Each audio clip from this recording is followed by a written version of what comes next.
Әр адам өз жүйесін өзінен басқару керек.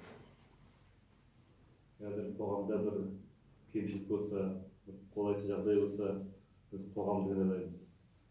Қоғамды емес, адам өзін кінәлау керек. Өзі жаңару керек. Өзі рухани жаңару керек. Кемшіліктерге төзбеу керек. Жалпы былай қарапайым тілмен айтсақ, өз елінің патриоты болу керек. Рухани жаңғыру бағдарламасының өзгерістерді өзінен бастап бағытындағы кіші бағдарламасына сәйкес ветеринария саласы оң нәтижеге қол жеткізіп отыр.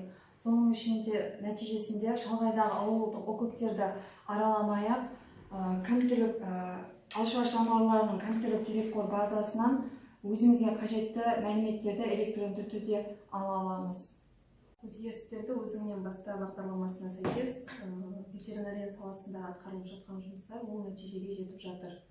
Атап айтар болсақ, аудандық, қалалық, аумақтық инспекциялар тарапынан беріліп отқан ветеринариялық сертификаттар, Евроодақ және үшінші елдерге экспорттау үшін алынатын рұқсаттар осы ЯСУ жүйесі арқылы электронды түрде жүзеге асырылады.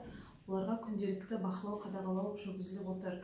Сонымен қоса республика ішіндегі тасымалданып жатқан тірі малдар және олардан алынған өнімдер мен шикізаттардың тасымалына белгіленетін ветеринариялық анықтамаларға да күнделікті осы ЯСУ бағдарламасы арқылы бақылау, қадағалау жүргізіліп отыр.